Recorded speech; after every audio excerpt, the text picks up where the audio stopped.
করে নিয়ে আসার পরে আমরা আবার নবীর রওজার দিকে যেতে লাগব। সকলে গেল। এই যে নবী বিন সুলাইমান আলাইহিস সালাতু ওয়াস সালাম, তিনি আপনারা বললেন সবাই যাও, আমি থাকি ব্যাগগুলোকে জোগাই, থাইলিগুলোকে আমাদের জোগাই, কেননা বাইরে কার জায়গা, কেউ যদি চুরি করে নাই কিছু বলতে পারা যাবে না। এ নবী বিন সুলাইমান আলাইহিস সালাতু ওয়াস সালাম সকলে গেলেন, আর আমার নবী বিন বসে থাকলেন। তারপর কাছের মুসলমান ও দরদি ভাইরা ভাইরা চলুন, একটা দৃশ্য আমার নবী বিন দেখতে পেলেন। বলবেন মৌলানা সাহেব আজকে কি দৃশ্য দেখতে পেল? ও যে বাজার করতে গিয়েছেন এ নবী বিন সুলাইমান আলাইহিস সালাতু ওয়াস সালাম, একটা মেয়ে বোরখা পরে আছে, আর মেয়েটা বোরখা পরে যেন একটা জঙ্গলের মধ্যে যেন আপনার গিয়েছেন, আর জঙ্গলের মধ্যে যাওয়ার পরে মরা উটের মাংস যেন কাটে আর থাইলিতে আপনার ভরে নাই। আমার নবী বিন সুলাইমান ভাবলেন এই মেয়েটা নাকি আজকে মাংস নিয়ে যাওয়ার পরে বাজারে বিক্রয় করে নাকি, তাই বলে এ নবী বিন সুলাইমান তিনি যেন সন্দেহ করে নিয়েছেন, যদি বাজারে বিক্রয় করে আমি গোটাই দেশের লোককে বলে দেব, ও যেন গোটাই মানুষকে বলে দিব এই মেয়ের কাছ থেকে কেউ মাংস নেবে না। কেন নেবে না বলো?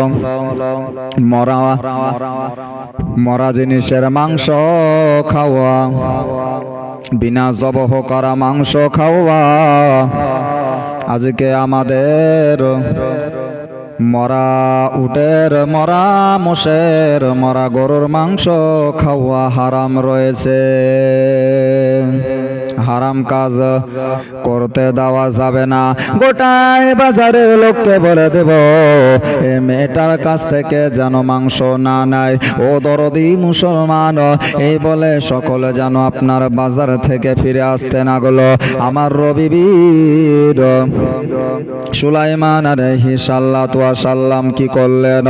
ওই যে বাজারের থাইলিটাকে হাতে নিলেন, আর বাজারের থাইলিটাকে হাতে নেওয়ার পরে আমার নবী বিন সুলাইমান আলাইহিস সালাতু ওয়াস সালাম কি করলেন? ওই মেয়েটার পিছন পিছন যেন আপনার চলতে লেগেছেন। ওই মেয়েটার সঙ্গে সঙ্গে যেন আমার নবী বিন সুলাইমান চলেন। দেখি মেয়েটা কোথায় যায়, কোন জায়গায় যায়, এই বলে আমার নবী বিন সুলাইমান পিছন পিছন যায়। যেতে যেতে দেখতে পেল ওই মেয়েটা যেন একটা বাসার মধ্যে, ঘরের মধ্যে ঢুকে গেল। আর ওই ঘরের সামনে যাওয়ার পরে বাইরে থেকে ডাক দেয়, মা রে তোরা কে আছিস, তাড়াতাড়ি আয়, তোদের জন্য আমি তোদের মা খাবারের ব্যবস্থা করেছি। আজকে 3-4 দিন ধরে অনাহারে আছিস রে মা, আজকে তোদের জন্য আমি তোর মা খাবারের ব্যবস্থা করেছি।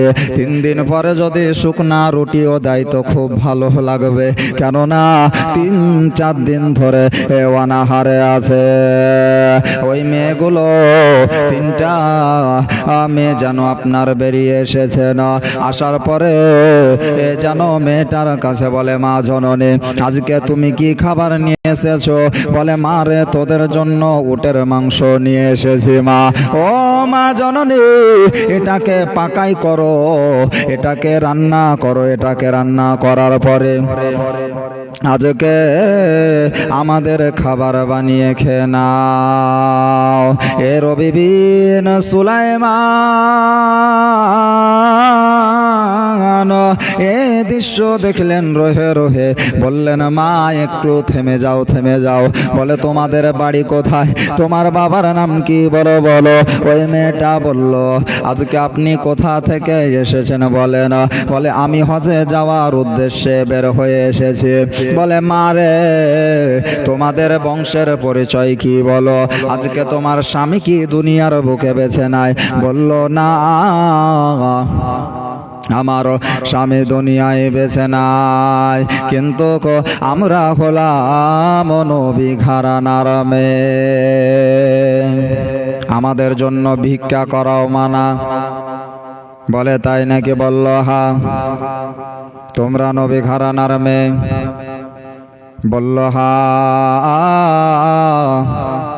বলে মারে ওই মাংসগুলোকে ফেলিয়ে দাও, আমি রবি বিন সুলাইমান হজে যাওয়ার উদ্দেশ্যে বের হয়ে এসেছি। এ কচি কচি ছোট ছোট মেয়েদেরকে দেখে আমার জানে সহ্য হয় না রে মা। ওরে মা তোমাদের বাজারের থাইলিটাকে আমারে দাও, তোমাদেরকে আমি বাজার করে নিয়ে এসে দিই। এ রবি বিন সুলাইমান এই যে 600 টাকা নিয়ে আপনার হজে গিয়েছিলেন, এই 600 টাকা না নিয়ে যেন আপনার বাজার করতে গেলেন বাজারের থাইলি নিয়া, আর যেন বাজার করে মেয়েদেরকে যেন আপনার বলতে আছে না, মেয়েদের হাতে যেন আপনার তুলে দিয়েছেন। যেমনই তুলে দিয়েছেন ওই মেয়েগুলো আমার রবি বিন সুলাইমানের জন্য দোয়া করেছিল, আল্লাহ এ রবি বিন সুলাইমানকে তুমি কবুল করে নাও। দ্বিতীয় মেয়েটা বলেছিল আল্লাহ এ রবি বিন সুলাইমানকে আল্লাহর ওলি বানিয়ে দাও। তৃতীয় মেয়েটা সকলের দোয়া, ছোট্ট বাচ্চা মেয়ে পেটার পিঠ এক জায়গায় লেগে গিয়েছে, ওই বাচ্চা মেয়েটা বলেছিল আল্লাহ রবি বিন সুলাইমানের আল্লাহর নবীজির সঙ্গে স্বপ্নে তুমি দেখা মিলিয়ে দাও, আর রবি বিন সুলাইমানের হজকে কবুল করে নাও। সঙ্গে সঙ্গে আমার আল্লাহ ওই বাচ্চা মেয়েটার দোয়াকে কবুল করেছে। আমার দয়ার নবী মুখবিরে সাদিক পয়গম্বর রহমাতুল লিল আলামিন নবীজির জনবংশের মেয়েদের দোয়াকে, ছোট্ট বাচ্চা মেয়েটার দোয়াকে কবুল করে। আমার রবি বিন সুলাইমান হজে যায়নি, তবু আমার রবি বিন সুলাইমানের হজ কবুল